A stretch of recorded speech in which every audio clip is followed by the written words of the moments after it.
नमस्कार दोस्तों।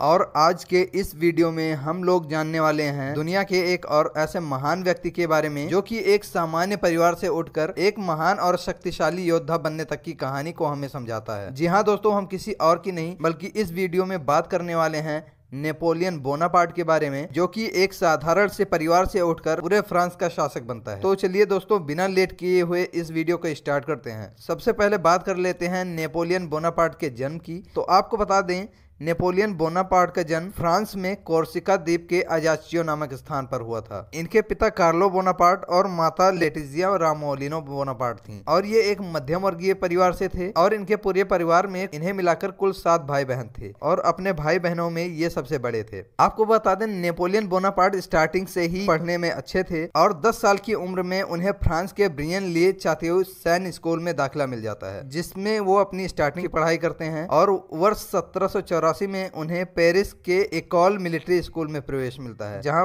पर वो अपनी अच्छी शिक्षा का प्रदर्शन करते हैं। इसके बाद वर्ष 1785 में 16 साल की उम्र में उन्हें तोपखाने में विशेषज्ञता के साथ सैन्य शिक्षा पूरी करने का मौका मिलता है और वहां पर वो अपनी सैन्य शिक्षा को पूरा करते हैं। आपको बता दें, स्टार्टिंग से ही नेपोलियन बोनापार्ट का इंटरेस्ट गणित, इतिहास और युद्ध नीति जैसे विषयों में रहा है, जिसकी वजह से इनका एक टीचर होता है जो इनकी रुचि को देख के बोलता है कि ये आगे चलकर एक महान नाविक साबित होगा और उसकी ये भविष्यवाणी आगे चल के सही भी साबित होती है। लगभग वर्ष 1785 के आसपास नेपोलियन बोनापार्ट के पिता की मृत्यु हो जाती है, जिसके बाद इनके ऊपर इनके परिवार की पूरी जिम्मेदारी आ जाती है और ये अपने परिवार की पूरी जिम्मेदारी ले लेते हैं और 1789 में फ्रांसीसी क्रांति शुरू हो जाती है, जिसमें इनको आगे बढ़ने का मौका मिल जाता है और ये उसमें शामिल हो जाते हैं। और इसी के साथ वर्ष 1793 ईस्वी में नेपोलियन ने टूलान की घेराबंदी में फ्रांसीसी क्रांतिकारी सेना का नेतृत्व किया और आगे बढ़े। 22 दिसंबर 1793 में इस जीत के बाद इन्हें ब्रिगेडियर जनरल बनाया गया। ब्रिगेडियर जनरल बनने के बाद ये इसी पद पर स्थिर रहते हैं और वर्ष 1795 आने तक इन्होंने राजशाही समर्थक विद्रोह को कुचल दिया। इसके लिए इन्हें फ्रांस की आंतरिक सेना का कमांडर बना दिया गया।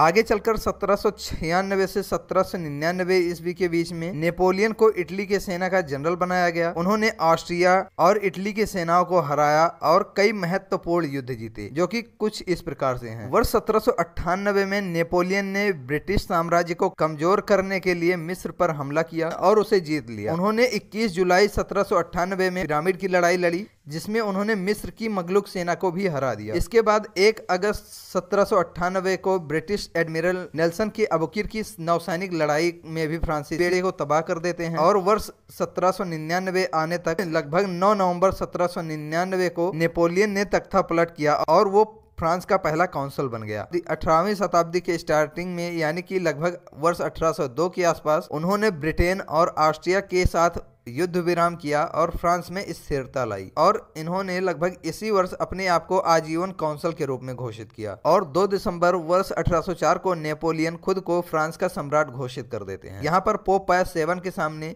ये खुद को ताज पहनाते हुए दिखाते हैं और 1805 में ऑस्ट्रिच की लड़ाई लड़ते हैं, जिसमें रूस और ऑस्ट्रिया की सेनाओं को हरा देते हैं। इसके बाद वर्ष 1806 में पर्शिया पर भी विजय प्राप्त कर लेते हैं। इसके साथ वर्ष 1807 में रूस के साथ टिलसिट की संधि कर लेते हैं। 1810 आते आते ये स्पेन पर कब्जा कर लेते हैं। आगे चलकर ये बहुत सारे युद्ध लड़ते हैं, जिसमें से कि वर्ष 1812 का रूस का आक्रमण बहुत ही ज्यादा प्रसिद्ध है। आपको बता दें, इस वर्ष नेपोलियन लगभग 60,000 सैनिकों के साथ रूस पर हमला करते हैं और इसे जीत लेते हैं। आपको बता दें, मॉस्को में कड़ाके की सर्दी और रूस की स्कॉट्स अर्थनीति के कारण, जमीन जलाने की रणनीति के कारण फ्रांसीसी सेना बुरी तरह हार जाती है। इसके बाद 1813 में लाइप्जिग की लड़ाई लड़ते हैं, जिसमें नेपोलियन की सेना यूरोप की संयुक्त सेनाओं से हार जाती है और लगभग 31 मार्च 1814 को मित्र देशों की सेनाओं ने पेरिस पर कब्जा कर लिया। 6 अप्रैल 1814 में नेपोलियन को गद्दी छोड़नी पड़ी और उसे एल्बा द्वीप, जो कि इटली में है, वहां पर जाके निवास लेना पड़ा और कुछ दिनों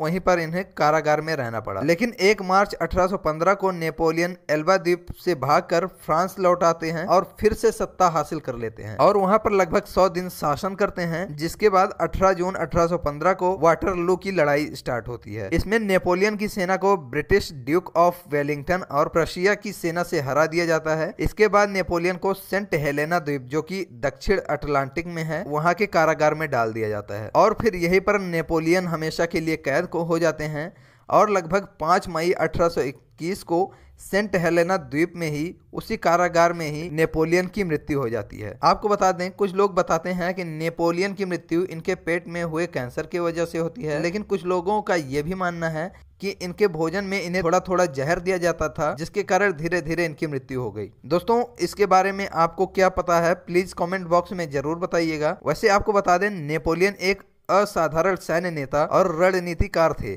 जिन्होंने यूरोप के बड़े हिस्से पर कब्जा किया और कई युद्धों में जीत भी हासिल की, लेकिन रूस पर आक्रमण और वाटरलू की हार उसकी पराजय के मुख्य कारण बने। आपको बता दें, नेपोलियन की कहानी हमें यह सिखाती है कि महान शक्ति के साथ बड़ी जिम्मेदारी भी आती है और गलत फैसले सबसे शक्तिशाली लोगों को भी गिरा सकते हैं। दोस्तों, आप लोगों को नेपोलियन बोनापार्ट की ये कहानी कैसी लगी, प्लीज़ हमें कमेंट बॉक्स में ज़रूर बताइएगा। और ऐसे जानकारी के लिए हमारे चैनल को सब्सक्राइब करके वीडियो को लाइक और शेयर भी कर दीजिएगा।